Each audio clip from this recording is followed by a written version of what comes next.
Il y a des jours où la technique nous donne du fil à retordre, surtout des fils, je ne sais pas lequel est défectueux ce matin, mais on verra. Cela dit, je vais lire le passage qui nous intéresse depuis plusieurs semaines, dans 1 Pierre, chapitre 1, 2 Pierre, excusez, 2 Pierre, chapitre 1. Je vais vous lire les 11 premiers versets. Simon-Pierre, serviteur et apôtre de Jésus-Christ, à ceux qui ont reçu en partage une foi du même prix que la nôtre, par la justice de notre Seigneur et du Sauveur Jésus-Christ, que la grâce et la paix vous soient multipliées par la connaissance de Dieu et de Jésus-Christ, notre Seigneur. Sa divine puissance nous a donné tout ce qui contribue à la vie et à la piété, au moyen de la connaissance de celui qui nous a appelés par sa propre gloire et par sa vertu.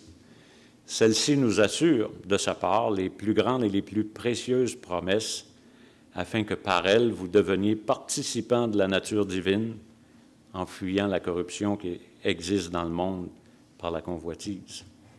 À cause de cela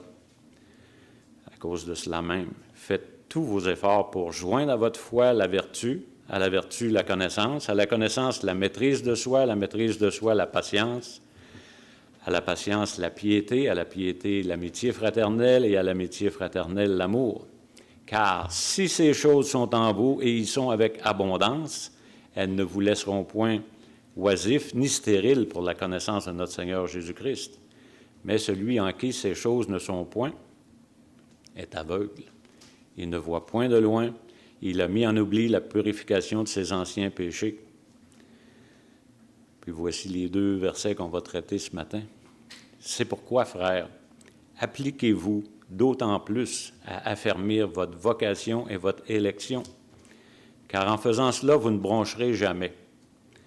C'est ainsi, en effet, que l'entrée dans le royaume éternel de notre Seigneur et Sauveur Jésus-Christ vous sera largement accordée. Le Seigneur bénisse sa parole ce matin. Après avoir considéré ce que Dieu pourvoit dans notre vie chrétienne, puis nous devons y participer nous aussi. On va voir les bénéfices, puis une application directe du passage. Puis si on comprend bien le passage, eh bien, on peut saisir plusieurs choses dans le passage. La première, c'est que Pierre s'adresse à des croyants, dans le premier verset, à ceux qui ont reçu en partage une foi du même prix que la nôtre.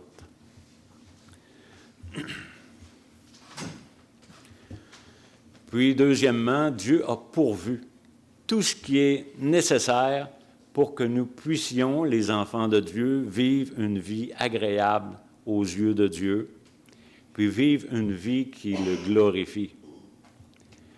Puis, si on saisit cette vie-là, elle est remplie de promesses grandioses, merveilleuses, mais on doit comprendre une chose très importante, c'est que nous avons une responsabilité personnelle, individuelle, rattachée à cette nouvelle vie en Jésus-Christ. Puis là, j'aimerais juste vous convaincre par les Écritures. Je ne veux pas mettre de pression personnelle sur aucun de vous ce matin, mais j'aimerais que l'Esprit de Dieu, par sa parole, nous amène à des points de conviction. Puis je vais juste vous énumérer les versets, puis vous les citer en rafale. Puis c'est Dieu qui enseigne, c'est Dieu qui convainc, c'est Dieu qui corrige, puis c'est Dieu qui instruit dans le chemin de la justice pour qu'on devienne mature, puis qu'on le glorifie par nos vies. Puis c'est par la grâce qu'on est sauvé, par le moyen de la foi. Ça ne vient pas de nous, c'est un don de Dieu. C'est ce qui est écrit dans Éphésiens 2, 8 et 9 qu'on connaît. Là. Ce n'est point par les œuvres afin que personne ne se glorifie. Mais le verset suivant est important. C'est celui-là que je veux vous parler ce matin. Le verset 10. « car nous sommes son ouvrage, ayant été créés en Jésus-Christ pour de bonnes œuvres que Dieu a préparées d'avance afin que nous les pratiquions. Donc, si je suis un chrétien né de nouveau, Dieu a un plan de match pour ma vie. Il a préparé des œuvres d'avance pour que je les applique dans ma vie. Puis là, je suis en train de mentir en vous disant que je vais vous énumérer les versets en rafale. Voici la rafale.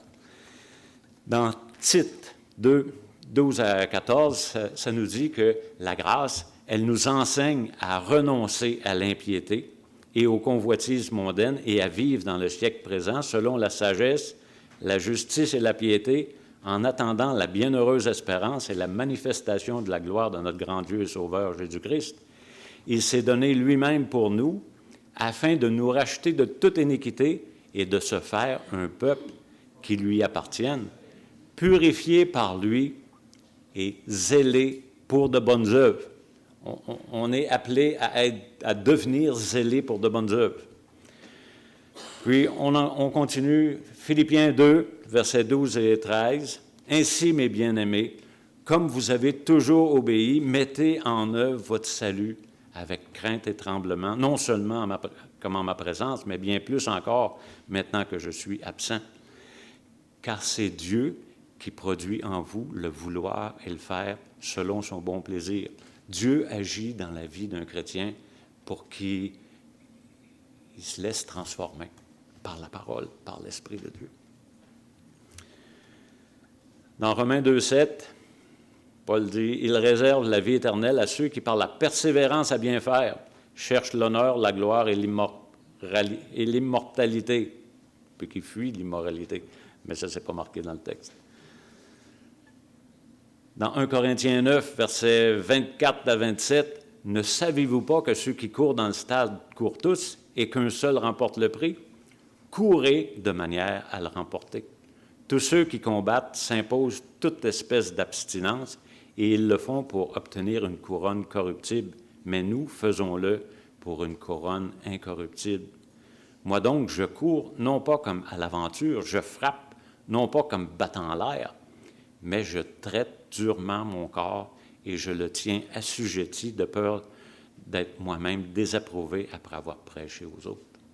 Je tiens mon corps. Je traite mon corps durement et je le tiens assujetti.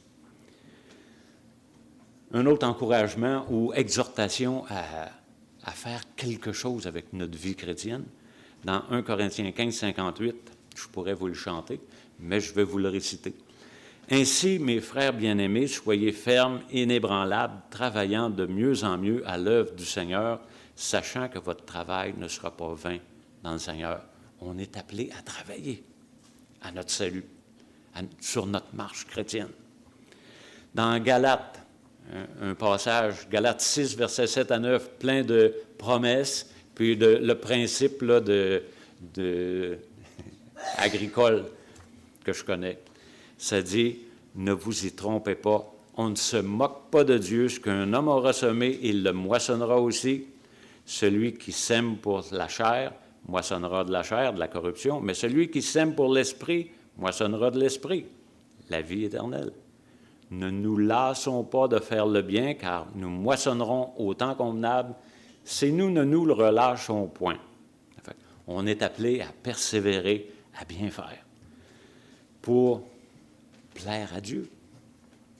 Dans Hébreux 12, versets 28-29, c'est pourquoi, recevant un royaume inébranlable, si vous êtes né de nouveau, vous voyez le royaume, vous êtes entré dans le royaume qui va s'établir lors du retour de Jésus-Christ. Nous ne sommes pas dans le royaume présentement.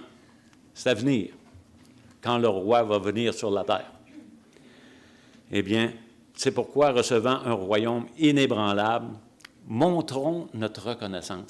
Es-tu content d'être sauvé? Montrons notre reconnaissance en rendant à Dieu un culte qui lui soit agréable, avec piété et avec crainte, car notre Dieu est aussi un feu dévorant. C'est tout pour la rafale, pour le moment. Notre texte, dans 2 Pierre 1, au verset 10 et 11, « C'est pourquoi, frères, appliquez-vous d'autant plus à affermir votre vocation et votre élection, car en faisant cela, vous ne broncherez jamais. Et c'est ainsi, en effet, que l'entrée dans le royaume éternel de notre Dieu et Sauveur Jésus-Christ vous sera largement accordée. » On va prier. Éternel, Dieu Tout-Puissant, nous voulons t'adorer. Nous voulons nous incliner devant ta majesté. Seigneur, tu nous révèles des choses dans ta parole qui sont essentielles pour notre communion avec toi, pour notre marche quotidienne, pour apprendre à te plaire.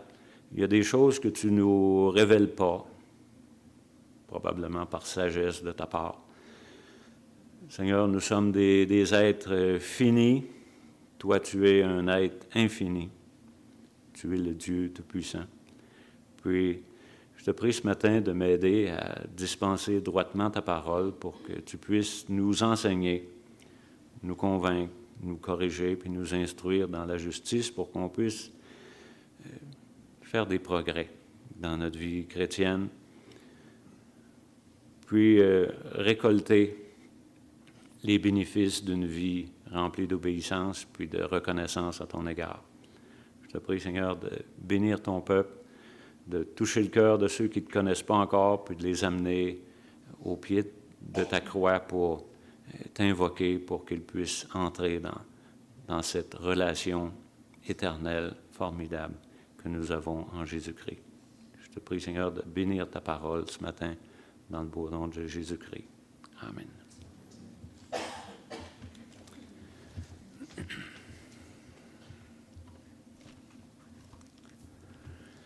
Notre texte nous exhorte à nous appliquer. Appliquez-vous à affermir votre vocation. Puis, vocation pourrait être traduit par un autre mot, appel. Tu sais, j'ai la vocation de devenir médecin, eh bien, j'ai l'appel de devenir médecin. J'ai la vocation de prêcher l'Évangile, eh bien, c'est mon appel. Puis c'est dans cet esprit-là que je vous suggère de saisir le mot vocation ce matin. Ça fait qu'on doit affermir notre appel, notre vocation. Puis l'appel, c'est l'invitation de Dieu pour l'homme d'accepter les bénéfices de son salut par le moyen de l'Évangile de Jésus-Christ. Puis c'est un très beau passage, là. C'est un de mes favoris pour l'Évangile. Dans 1 Corinthiens 15, les 8 premiers versets, là, je vous rappelle, frères, l'Évangile que vous avez reçu.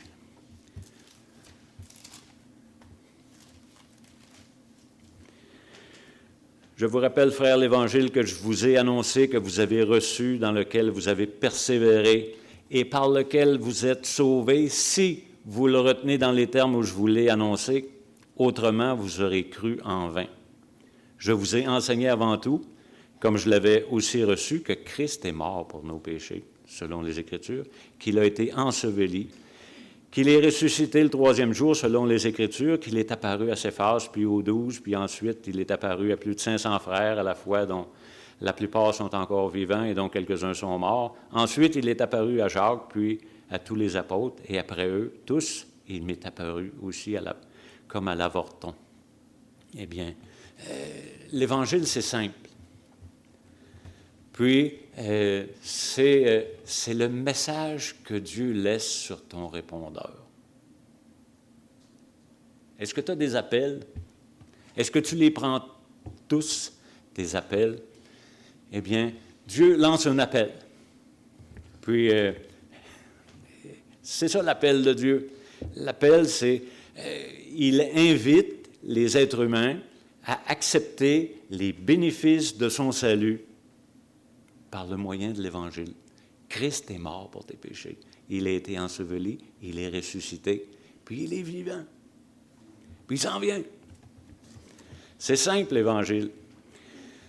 Puis, ces bénéfices-là sont sans le secours ou sans la nécessité de nos œuvres. Sans nos œuvres. Il n'a pas besoin de nos œuvres pour nous donner le plein pardon de nos péchés. Puis, la vie éternelle. Il n'a pas besoin de nos œuvres.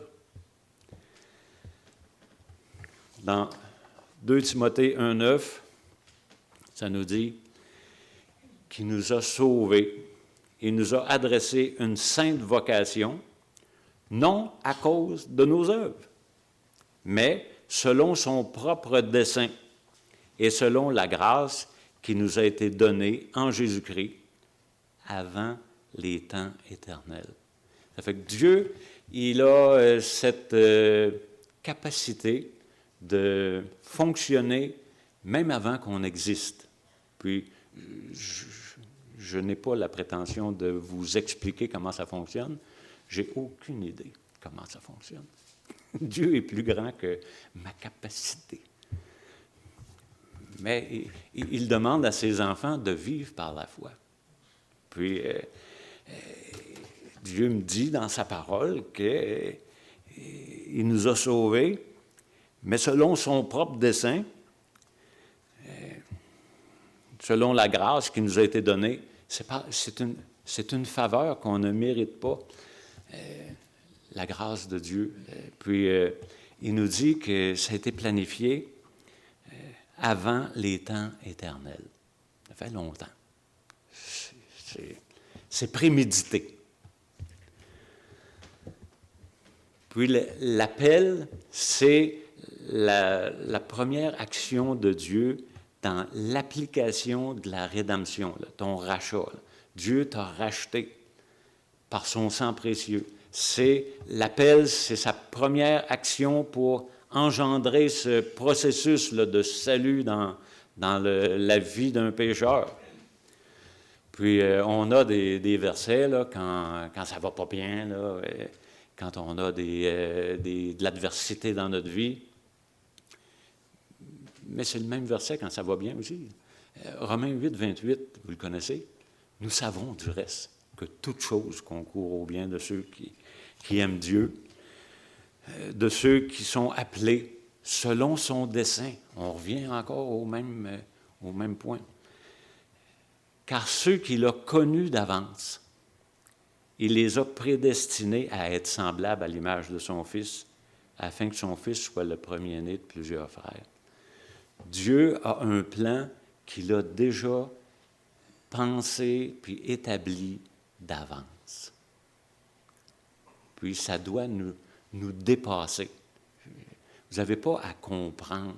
Puis moi non plus, je n'ai pas à comprendre, mais je dois l'accepter par la foi.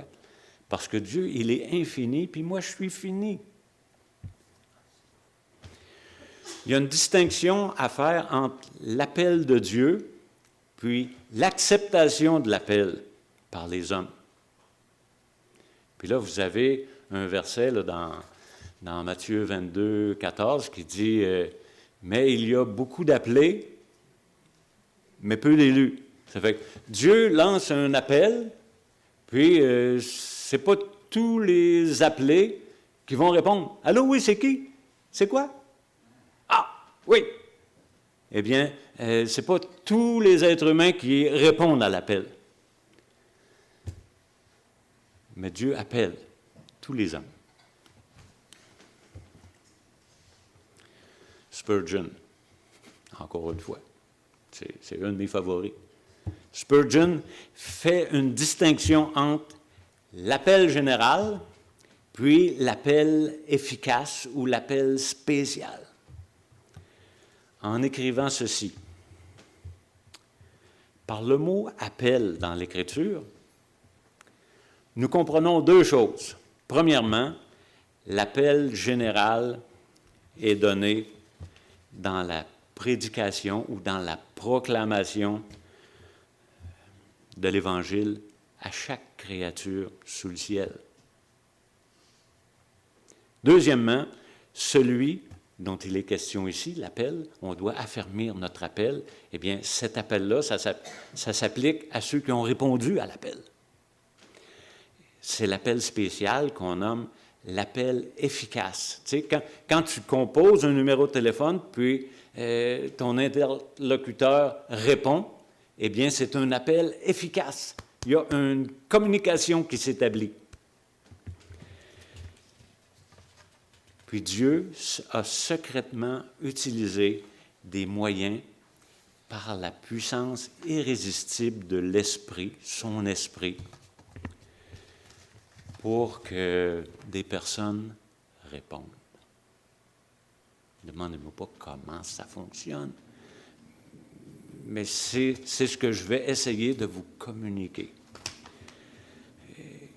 Il y a un verset, bien, il y en a plusieurs, là, mais il y a un verset, entre autres, que je vais vous partager, c'est dans Jean 6, 44, pour qu'on puisse commencer à saisir comment Dieu s'y prend pour lancer un appel général, c'est facile.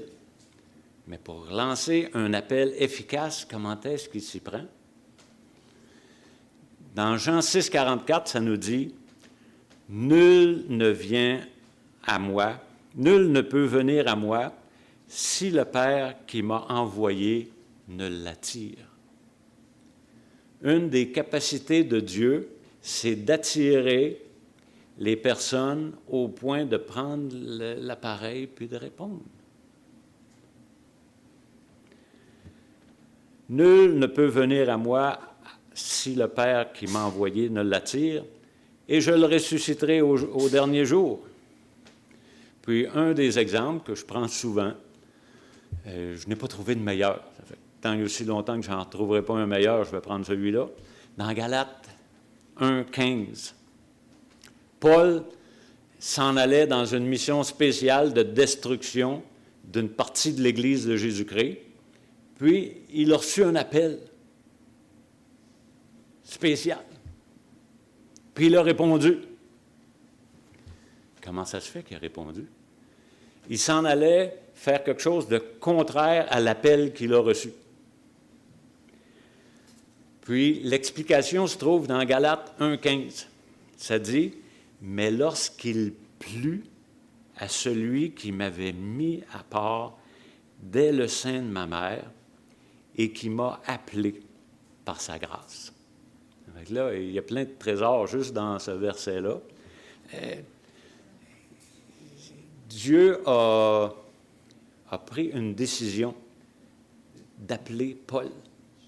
Puis ça lui faisait plaisir d'entrer en communication avec Paul parce qu'il savait, lui, que c'était un instrument qu'il avait choisi pour porter l'Évangile aux nations. Puis Paul, c'était un des plus grands là, que je connaisse. Puis il dit, il a plu à celui qui m'avait mis à part dès le sein de ma mère. Puis ça dit ailleurs, avant la fondation du monde, il nous avait mis à part. Demandez-moi pas de vous expliquer ça, mais je veux juste vous communiquer ce que Dieu a fait. Il a mis des personnes à part avant les temps éternels pour qu'ils reçoivent à un moment donné un appel. « Allô, c'est qui? » « C'est moi. Je veux te donner le pardon de tes péchés, puis je veux t'accorder la vie éternelle en Jésus-Christ. Est-ce que ça t'intéresse? Press 1. Si ça ne t'intéresse pas, raccroche. Eh bien, c'est ça l'appel spécifique. Il a plu à Dieu, à celui qui m'avait mis à part dès le sein de ma mère et qui m'a appelé par sa grâce. Il dit, « Allô? Eh bien, j'ai une offre à te faire que tu ne mérites absolument pas. Es-tu prêt à l'accepter? » Je dis, « Ah, c'est un arnaque. C'est un arnaque. » Je raccroche. C'est ton choix. Mais vérifie, vois si c'est bien un arnaque. Puis là, si ce n'est pas un arnaque, eh bien, c'est la plus belle offre de toute ta vie. Ouais. Et qui peut te procurer le pardon de tes péchés, puis la vie éternelle avec Dieu? Qui? Qui d'autre que Dieu peut faire ça? Il n'y a pas d'autre. Je vais y penser. Pas de problème. Dieu. Mais il dit, aujourd'hui, si tu entends sa voix, eh bien, m'a dit, comme on dit en québécois, arrête de niaiser. Réponds. Puis, affirme-toi, oui, je le veux. J'accepte l'offre. À quelle place que je signe? Formidable. Ou je veux rien savoir. Achète-moi plus. Bang. Hein? On est libre. Il y a des conséquences à notre liberté de choix. Puis il dit, mais lorsqu'il a plu à celui qui m'avait mis à part dès le sein de ma mère et qui m'a appelé par sa grâce de révéler en moi son Fils, parce qu'il veut révéler en moi son Fils. Pourquoi? Afin que je l'annonce parmi les païens. Eh bien, Paul, c'était ça son appel, que je comprenne qui est Jésus-Christ, qu'est-ce qu'il a fait pour moi, puis que j'ouvre ma bouche pour le témoigner aux nations. C'est exactement ce que Paul a fait. Puis il dit, aussitôt, je ne consultai ni la chair ni le sang. J'étais satisfait de l'appel que j'avais reçu. Puis, il a vécu une nouvelle vie dès cet instant. Puis ça s'est juste continué. L'appel de l'humanité, un certain nombre que Dieu a lui-même élu. Puis là, l'élection, c'est le mot équivalent, c'est choix. Dieu a fait un choix. Pour qui il se prend? Pour qui il se prend, Dieu? Ben, il se prend pour qui il est. Il est Dieu.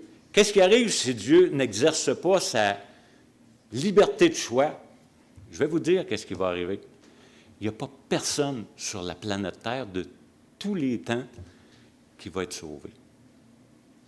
Personne. Si Dieu, dans l'éternité passée, n'avait pas pensé à toi pour te lancer un appel, que à un moment donné, tu reçois, puis tu dis, je vais y penser, ou oui, j'accepte l'offre. Eh bien, tu n'aurais pas la capacité de chanter le chant qu'on a chanté tantôt. J'ai l'assurance de mon salut. Parce que si j'ai l'assurance de mon salut, à un moment donné, dans mon histoire, j'ai reçu un appel de Dieu.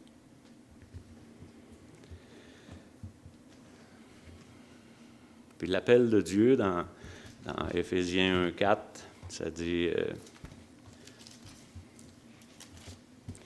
dit quelque chose que je ne comprends pas. D'accord? En lui, Dieu nous a élus avant la fondation du monde pour que nous soyons saints et irréprochables devant lui.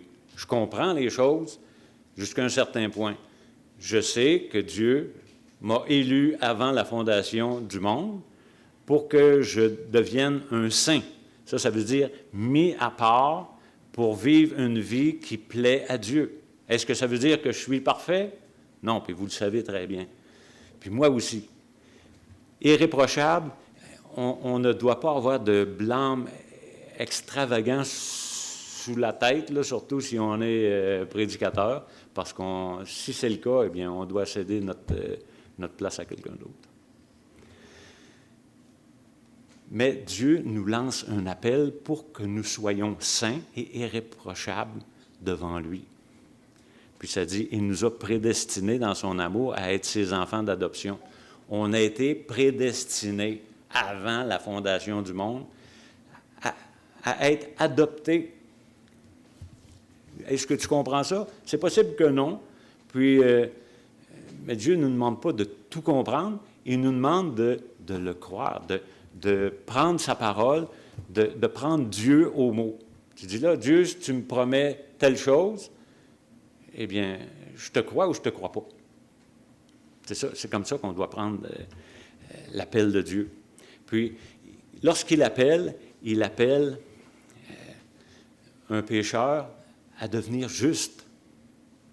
Puis, celui qui est, comme dans Éphésiens 2, 1, vous étiez morts par vos offenses, puis dans vos péchés dans lesquels vous étiez.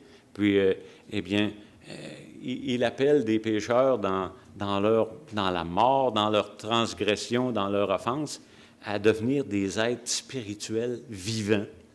Puis, il nous appelle à laisser tomber nos convoitises mondaines pour devenir des amants de Jésus-Christ. Est-ce que j'aime Jésus? Puis là, tu dis, oui, moi, si là, je fais lever les mains. Qui est-ce qui aime Jésus ici? Bien, en théorie, toutes les mains vont se lever. Puis là, si toutes les mains se lèvent, eh bien, Jésus a un mot à nous dire. Il dit, si vous m'aimez, gardez mes commandements. Là, tu dis, bon, c'est un appel à... C'est pas un attrape, là. C'est un appel à l'obéissance. Puis là, c'est pas parce que tu es sauvé que tu n'as plus rien à faire. C'est une nouvelle vie qui commence. Puis là, il nous dit, dans notre texte, ça dit, c'est pourquoi appliquez-vous d'autant plus à affermir votre vocation ou votre appel. Tu dis, oui, j'ai été appelé. Puis, j'ai été élu. Je ne comprends pas que j'ai été élu, mais je sais que je suis élu, puis je sais que j'ai été appelé. Puis, je suis en train d'affermir ma vie chrétienne pour, entre autres, m'amener une conviction personnelle que j'ai été appelé, je suis élu, je suis sauvé, puis je suis en route vers le ciel, parce que je vis une vie chrétienne par la grâce de Dieu, avec la puissance de l'Esprit en moi, pour lui être agréable. Puis là, il dit, au verset 8, ça dit, « Mais car si ces choses sont en vous et ils sont en abondance, elles vous laisseront point oisifs ou stériles pour la connaissance de notre Seigneur Jésus-Christ. » On approfondit notre connaissance de Jésus-Christ. On réalise encore plus la grandeur et la splendeur de la grâce de Dieu envers nous. Tu te dis, « Wow! Je suis une personne extrêmement bénie de la part de Dieu. De vivre ce que je vis, de connaître ce que je connais, d'avoir une relation personnelle avec le Sauveur du monde, le Seigneur de ma vie, c'est extraordinaire. Affermir notre élection. L'élection avant la fondation du monde, je vous le répète, c'est un sujet délicat. Ça ne fait pas l'unanimité dans la province de Québec, ni dans le Canada, ni en Amérique, ni dans le monde. Ce n'est pas tout le monde qui est d'accord avec ça. Mais c'est ma conviction la plus profonde. Dieu a élu, a choisi ses élus avant la fondation du monde. Pourquoi tu es si convaincu? C'est parce que c'est écrit, entre autres. Puis si c'est écrit, ça me suffit. Tu sais, le chant qu'on chante à l'école du dimanche, la Bible le dit, cela suffit. Que Jésus m'aime au bonheur suprême, la Bible me le dit. Bon, mais si je suis convaincu que la Bible me dit que Jésus m'aime, puis qu'il est mort pour moi, puis qu'il vit en moi, puis qu'il s'en vient bientôt, la Bible le dit, ça me suffit. C'est tout. L'élection avant la fondation du monde, je ne comprends pas ça dans son intégralité, l'élection. Mais je l'accepte par la foi. Puis je vais essayer de vous expliquer comment je comprends l'élection. Au départ, on l'a chanté, « Je ne sais pourquoi dans sa grâce, Jésus m'a tant aimé. » Je ne sais pas pourquoi. Mais Dieu, au départ, je ne sais pas pourquoi Dieu m'a choisi, puis quels sont les critères de sélection. Probablement, moi, avoir été à sa place, je ne l'aurais pas choisi. Claude. Mais lui, je ne sais pas, je ne connais pas les critères de sélection de Dieu. Le choix libre de Dieu s'est fait sans être affecté par les circonstances extérieures ou par les valeurs des individus concernés. Dieu n'a pas fait un choix basé sur notre valeur.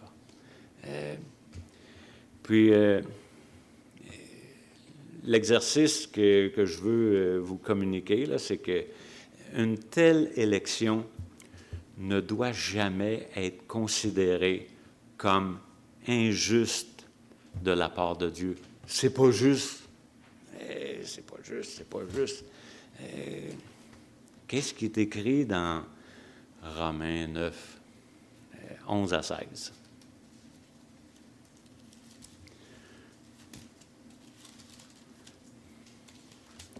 La question se pose tout de suite en partant ou presque, là.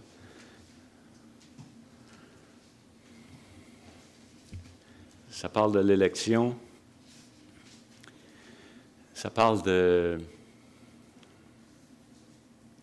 Ésaü puis Jacob. Ça dit au verset 11, « Car les enfants n'étaient pas encore nés, ils n'avaient fait ni bien ni mal, afin que le dessein de l'élection de Dieu subsiste sans dépendre des œuvres, et par la seule volonté de celui qui appelle. » Enfin, Dieu a décidé d'appeler Jacob. Puis il a décidé que, bon, eh bien, ça dit, et quand il fut dit à Rebecca, l'aîné sera assujetti au plus jeune, selon qu'il est écrit, j'ai aimé Jacob et j'ai haï Ésaü. Que dirons-nous donc? C'est là la question. Y a-t-il en Dieu de l'injustice? Puis Paul s'empresse de répondre à cette question-là. En anglais, c'est « no way ». Puis en français, c'est « loin de là ». Il n'y a pas d'injustice en Dieu. C'est possible que tu ne comprennes pas ça, mais il n'y a pas d'injustice en Dieu, parce qu'il dit à Moïse, « Je ferai miséricorde à qui je fais miséricorde, et j'aurai compassion de qui j'ai compassion. » Ainsi donc, cela ne dépend ni de celui qui veut, ni de celui qui court, mais de Dieu qui fait miséricorde. Je vais continuer. « Car l'Écriture dit à Pharaon, « Je t'ai suscité à dessein pour montrer en toi ma puissance, afin que mon nom soit publié par toute la terre. Ainsi, il fait miséricorde à qui il veut, et il endurcit qui il veut. » Le principe de Dieu d'exercer sa liberté, de choisir, on doit comprendre ça, là, c'est toujours en faveur de l'être humain. S'il te choisit, c'est une faveur qu'il te fait. Ce n'est pas de l'injustice de la part de Dieu, c'est une faveur. C'est par la grâce qu'on est sauvé. La liberté de choisir de Dieu est toujours en faveur de l'homme, aussi longtemps qu'il n'y a pas violation de la justice de Dieu. Est-ce que Dieu a violé sa justice en te choisissant? C'est ça la question de base. Puis, quelle est la justice de Dieu? Eh bien, le péché est entré dans le monde. Je ne sais pas si toi, il t'a affecté, le péché, mais dans la parole de Dieu, ça dit que tous les êtres humains ont été infectés par le péché. Nous sommes tous des pécheurs, nous sommes tous privés de la gloire de Dieu. Dieu doit intervenir personnellement dans ta vie pour t'appeler à sa grâce. Puis il te demande de répondre. Est-ce que c'est injuste qu'il t'appelle personnellement pour te dire « Je t'aime, je veux te sauver, je veux te donner, te procurer le pardon de tes péchés, parce qu'en moi, il n'y a pas d'injustice, parce que j'ai pris la peine de m'incarner pour venir porter ton jugement pour que je puisse librement te choisir puis t'offrir le pardon de tes péchés. Il n'y a aucune injustice en moi parce que j'ai payé pour les péchés de tous les êtres humains de tous les temps. Puis j'appelle les individus, puis je veux pas que le méchant meure, je veux qu'il se repente, puis je veux lui accorder la vie éternelle. Puis il t'appelle. Il dit, je suis mort pour tes péchés, j'ai été enseveli, je suis ressuscité le 3e jour. Acceptes-tu l'œuvre que j'ai faite pour toi à la croix du Calvaire? C'est oui ou non, c'est tout. Puis là, si tu dis oui, tu es en train de confirmer que l'appel a été efficace. Puis, s'il y a une réaction qui se produit dans ta vie, puis que tu dis « Wow, j'ai une nouvelle vie », puis que là, tu approfondis ta nouvelle vie, puis tu commences à prendre Dieu au mot, puis à joindre à ta foi la connaissance, puis la vertu, la connaissance, la maîtrise de soi. Puis si ces choses sont en vous, ils vous laisseront point oisifs, puis là, tu es en train d'affermir ton appel, puis ton élection. Puis c'est exactement ce que Dieu veut que tu fasses. Parce que si tu ne le fais pas, là, avez-vous déjà entendu « Ah, je ne suis pas certain si je suis sauvé. Ah, je ne suis pas sûr si je suis sauvé. » Eh bien,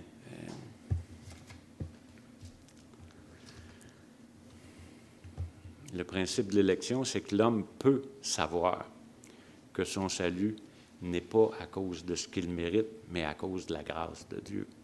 C'est une faveur que tu ne mérites pas le salut. Puis personne n'est exclu, mais tous ne répondent pas à l'appel.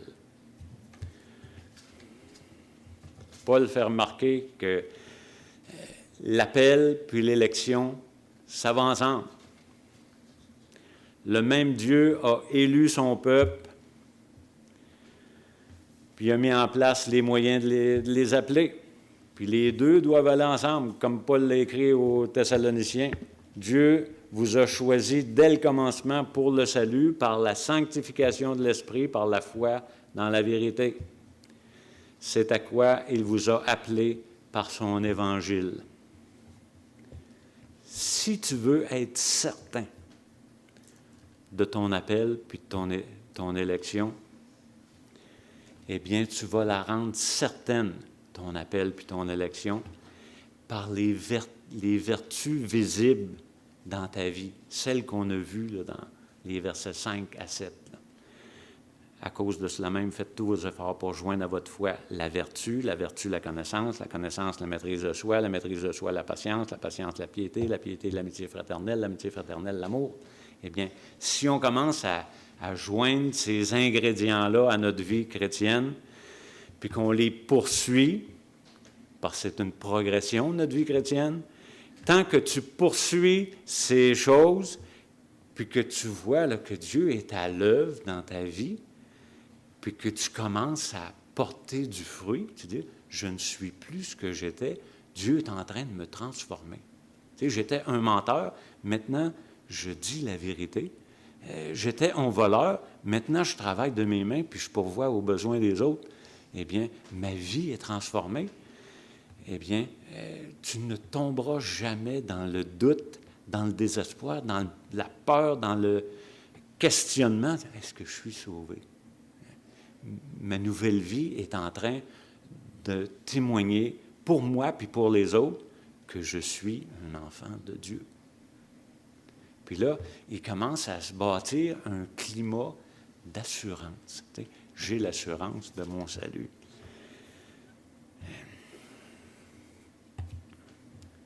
Ce qu'une personne née de nouveau doit comprendre, c'est que cette vie nouvelle, elle est appelée à croître, à grandir. Pour certifier l'appel puis l'élection de cette personne-là. La croissance, ce n'est pas optionnel. Tu dis, pas pour moi. Pas pour moi la croissance. Nous sommes devenus une même plante avec lui. Puis la plante, quand elle est vivante, elle croît. Puis elle croît C-R-O-I-T, puis C-R-O-I, accent circonflexe T. Les deux croient. Mais le croyant doit fournir des efforts. C'est pas juste « let go, let God ». On a des efforts. Faites tous vos efforts pour joindre à votre foi.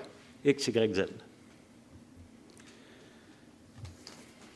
Un chrétien qui croit qui est en croissance dans la grâce, eh bien, je vais vous donner l'effet secondaire d'une croissance. Eh bien, tu deviens assuré d'avoir été appelé, puis d'avoir été élu par Dieu.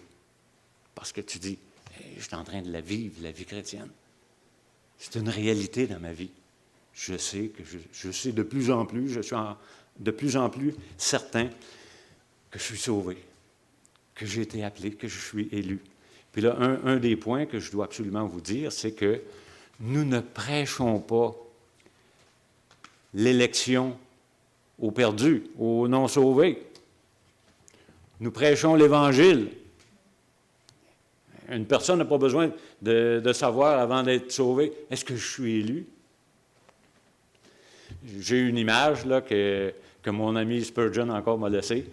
Il dit, il y a une arche là, où tu dois franchir là, quand tu arrives devant,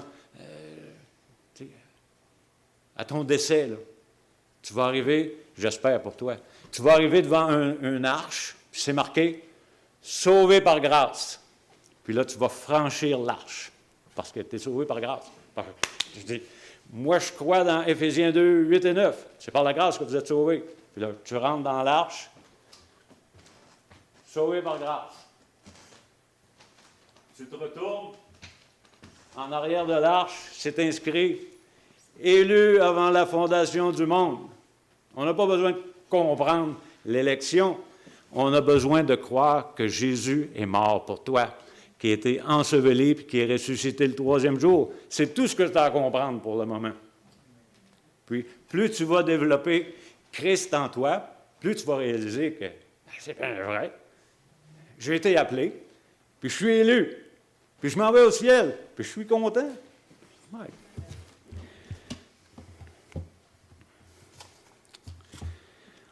Dans 1 Corinthiens 1,17, ça dit, c'est Paul qui parle, il dit, ce n'est pas pour baptiser que Christ m'a envoyé, c'est pour annoncer l'Évangile. C'est pas pour annoncer l'élection, c'est pour annoncer l'Évangile. Sans la sagesse du langage, afin que la croix de Christ ne soit pas rendue vaine. Nous prêchons Christ crucifié, scandale pour les Juifs, folie pour les païens. Puis dans 1 Corinthiens 2,2, je n'ai pas eu la pensée de savoir parmi vous autre chose que Jésus-Christ et Jésus-Christ crucifié. Une personne qui n'est pas certaine de son salut, qui n'est pas certaine où elle va passer l'éternité, elle a besoin d'entendre une chose, l'Évangile. Christ est mort pour toi. Christ a été enseveli pour toi. Christ est ressuscité pour toi. Il vit maintenant. Il t'offre une vie éternelle, le plein pardon des péchés. Il y a quelqu'un au bout? On doit répondre.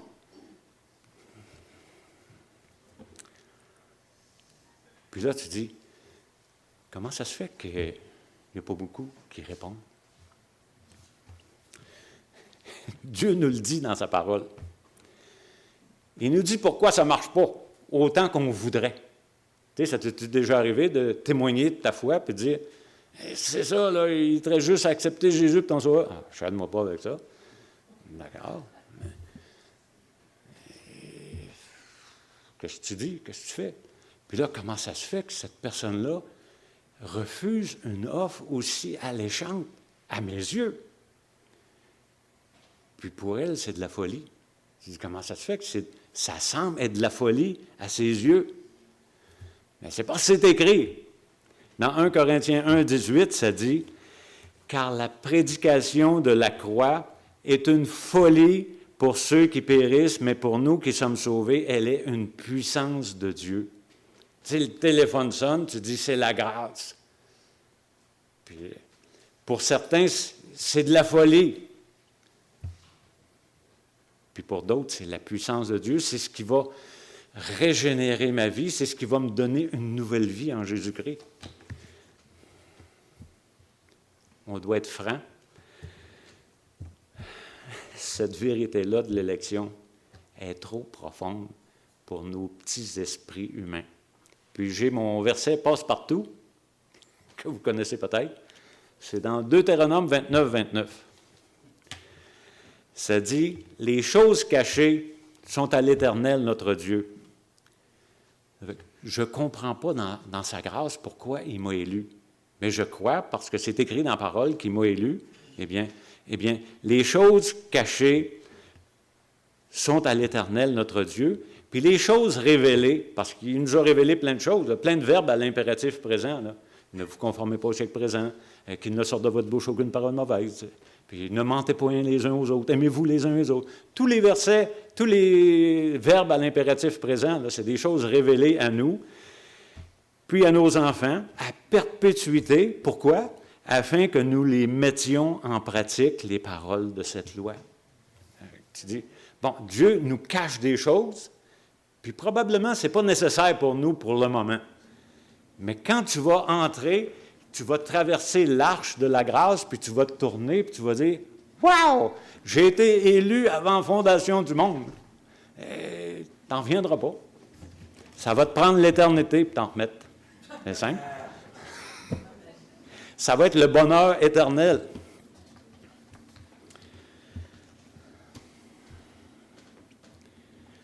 Une pleine assurance, Spurgeon nous rappelle sagement que la foi nous sauve, mais l'assurance nous satisfait. Elle nous donne un plus. Là. Une pleine assurance, ce n'est pas essentiel au salut. Mais c'est essentiel à la satisfaction de savoir que tu es sauvé. Plus l'âme se conforme à Christ, plus elle est confiante de son intérêt en Christ. Puis un chrétien a son pardon scellé à la cour du ciel avant qu'il soit scellé à la cour de sa conscience. Si tu acceptes Jésus-Christ pour ton sauveur personnel, tu l'invoques, tu dis « Seigneur, sauve-moi », eh bien, il va le faire. Parce que tu as reçu la foi pour l'invoquer, puis Dieu t'a attiré, puis tu as répondu à l'appel, puis tu es une nouvelle créature. Puis là, l'assurance de ton salut va venir graduellement quand tu vas obéir, quand tu vas laisser Dieu se développer en toi. Il faut qu'il croisse et que je diminue. Eh bien, ce principe-là va s'appliquer dans ta vie, puis tu vas dire, j'ai l'assurance de mon salut. Oui, eh oui.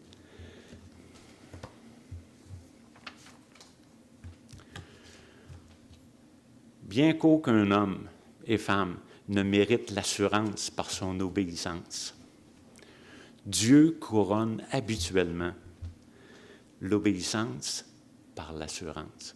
Tu dis là, Seigneur, je mets ta parole en pratique, je vois les fruits dans ma vie, puis ça me donne l'assurance parce que je suis en train d'obéir.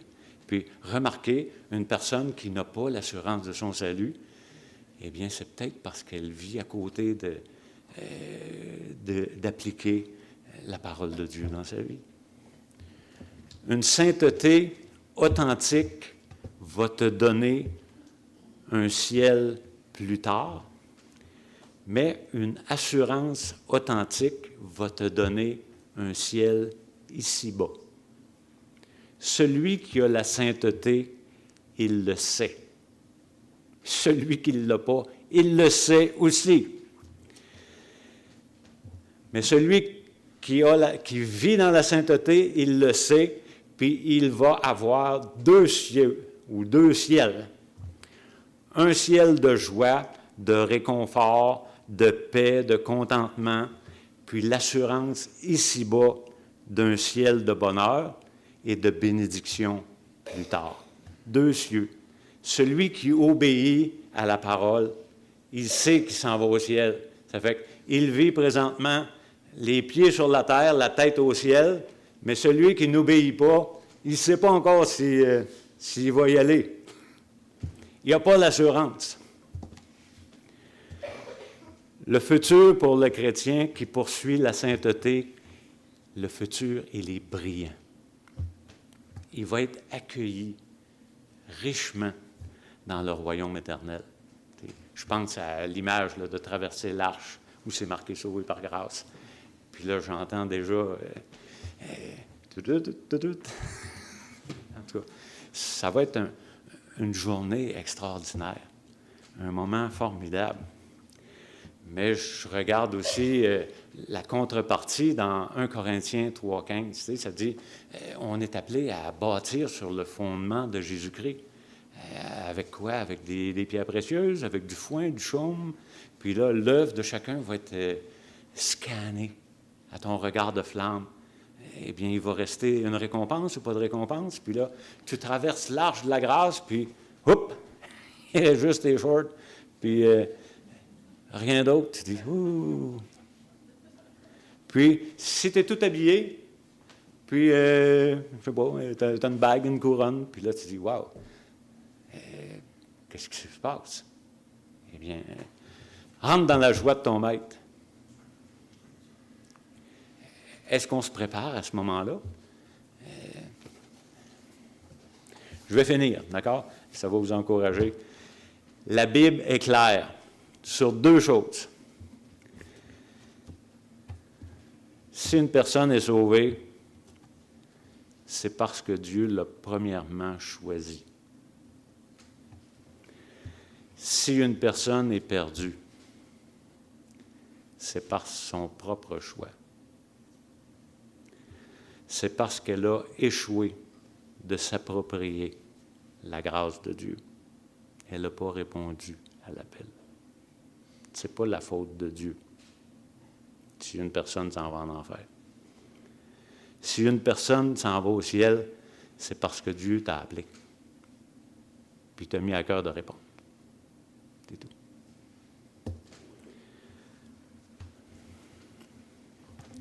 Les brebis du Seigneur entendent l'appel du Seigneur. Ils y répondent par la foi. Puis ils s'engagent dans une relation personnelle pour suivre le bon berger. On va prier. Éternel, c'est un sujet qui dépasse notre capacité de tout comprendre, mais il y a des choses qu'on peut comprendre, puis qu'on doit comprendre. C'est que tu nous aimes, tu as pourvu dans ta grâce un plan de rédemption qui est en Jésus. Tu nous l'as fait entendre, tu nous l'as dévoilé, puis tu nous demandes de l'accepter par la foi. C'est tout ce que tu nous demandes. Puis une fois qu'on a accepté le plan, tu nous dis, voici une nouvelle vie vient de commencer. Maintenant, je vais te montrer à vivre d'une manière qui me plaît, puis qui va t'assurer le plus grand bonheur dans ta vie à toi aussi. Puis tu nous demandes de te faire confiance, en suivant tes directives dans ta parole, en obéissant à ce que ton esprit qui habite dans tes enfants nous enseigne, nous convainc, nous corrige, puis nous instruit, pour qu'on puisse vraiment joindre à notre foi la vertu, la connaissance et toutes les autres paramètres pour affermir notre appel, puis notre vocation, puis notre élection. Tu veux que nous devenions inébranlables, puis tu veux surtout qu'on vive une vie qui te glorifie. Puis c'est ma prière pour chacun ici, que personne ne se prive de la grâce, puis que cette grâce puisse éventuellement nous enseigner à renoncer à plein de choses qui te déplaisent pour accomplir les choses que tu as préparées d'avance pour qu'on les pratique à ta gloire. Je te le demande, toutes ces choses dans le nom de Jésus-Christ.